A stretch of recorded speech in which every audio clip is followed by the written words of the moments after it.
नमस्कार, आदाब, सत श्री अकाल। मैं हूं देवेंद्र मिश्रा और आप देख रहे हैं डीएनए। धमतरी के सबसे पसंदीदा न्यूज़ चैनल में हम रोज़ लेकर आते हैं शहर से जुड़ी और आप सबको प्रभावित करने वाले मुद्दे, करते हैं उनकी एनालिसिस और बताते हैं खबरों के पीछे छिपी सच्चाई को। गहराई से परख होती है हर उस घटना की जो खबरों की भीड़ में आम होकर गुमसी हो जाती है। हम लेकर आते हैं परिचर्चा कार्यक्रम जिसमें शहर के प्रतिष्ठित लोग शहर हित की बातें बेबाकी से रखते हैं। वही मीडिया की चौपाल में हम शहर के जागरूक पत्रकारों का नज़रिया रखने की कोशिश करते हैं और समझते हैं, जबकि एक मुलाकात कार्यक्रम किसी एक शख्सियत की काबिलियत और नज़रियों को समझने की हमारी कोशिश है। बहरहाल आज हम लेकर आए हैं अपने जिला ब्यूरो की ग्राउंड जीरो से रिपोर्ट। देखिए क्या है आज की ताज़ा तरीन घटना। भारतीय जनता पार्टी किसान मोर्चा की राष्ट्रीय मंत्री नियुक्त होने के बाद प्रथम धमतरी आगमन पर पिंकी शिवराज शाह का भाजपा कार्यकर्ताओं ने उत्साह के साथ आतिशबाजी कर स्वागत किया। धमतरी कुरुद समेत नगरी में उनका स्वागत किया गया। नगरी में किसानों का प्रतीक चिन्ह हल भेंट किया गया। भारतीय जनता पार्टी किसान मोर्चा के राष्ट्रीय मंत्री पिंकी शिवराज शाह ने कहा कि धमतरी जिला से पहली बार राष्ट्रीय स्तर पर पार्टी में पद मिला है, जो आप सभी के सहयोग से यह सम्मान मिला है। उन्होंने कहा कि भाजपा एक ऐसी पार्टी है जो कार्यकर्ताओं को पद देकर पार्टी में सक्रिय रूप से कार्य कर रहे हैं, कार्यकर्ताओं को सम्मान देती है। उन्होंने कांग्रेस को आड़े हाथों लेते हुए कहा कि कांग्रेस की भूपेश सरकार किसानों के साथ बड़े बड़े वादे कर सत्ता में बैठे और किसान के साथ बहुत बड़ा धोखा किया, जिसे कभी मतदाता भुला नहीं पाएगा। हमें भाजपा के सभी कार्यकर्ताओं को कमर कसकर आने वाले चुनाव के लिए पूरी तरह से तैयार रहना चाहिए। देखिए, सबसे पहले तो मेरा सौभाग्य है कि हमारी पार्टी की तरफ से, प्रदेश नेतृत्व की तरफ से मेरा नाम राष्ट्रीय केंद्रीय कार्य समिति के लिए दिया गया है और किसान मोर्चा में मुझे राष्ट्रीय मंत्री का दायित्व मिला है। इसके लिए मैं पार्टी को अपनी तरफ से मैं धन्यवाद देना चाहूँगी।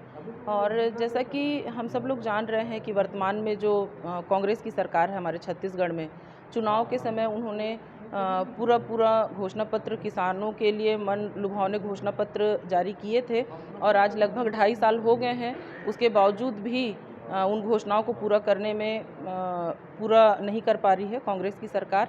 और हमारा प्रयास होगा कि जिन मुद्दों को लेकर के कांग्रेस को सरकार में काबिज की है यहाँ की जनता ने, किसानों ने, और उन सारी बातों को पूरा करें। उन्होंने जो 2,500 रुपये की जो बात की थी समर्थन मूल्य की, उनको समर्थन मूल्य पूरा मिले। पिछली बार आप सब लोगों ने देखा है कि उन्होंने जो राजीव गांधी न्याय योजना के तहत आधा समर्थन मूल्य देने की बात जो कही थी, उसमें जो लास्ट की किस्त थी, 4 किस्त उन्होंने तय की थी और लास्ट का जो किस्त था उसमें कम पैसा मिला था। इससे किसानों को सीधा लॉस है और कांग्रेस की वर्तमान सरकार छलावा कर रही है।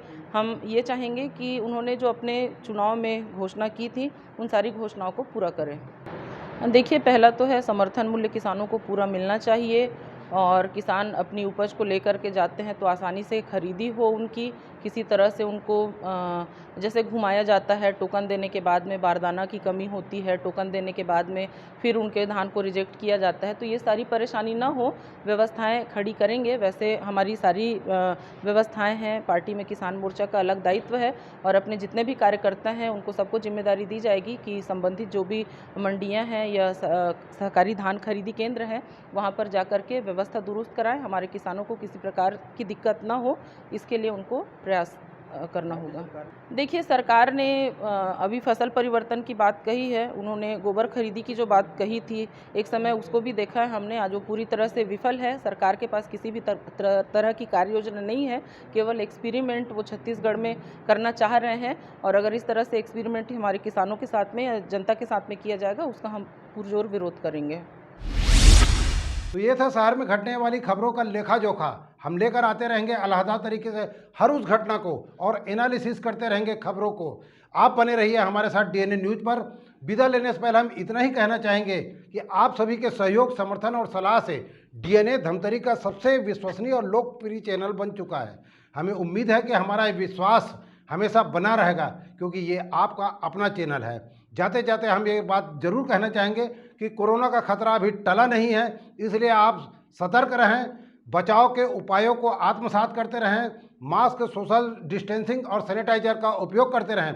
एक अहम बात, कोरोना अब ज़्यादा ताकतवर बनकर नए स्ट्रेन के रूप में हमला करने की फिराक में है, इसलिए कोई भी चूक आपके और आपके परिवार के लिए महंगी पड़ सकती है। इसलिए आप अपने परिवार का ख्याल रखिए और समाज को सुरक्षित रखने में योगदान दीजिए।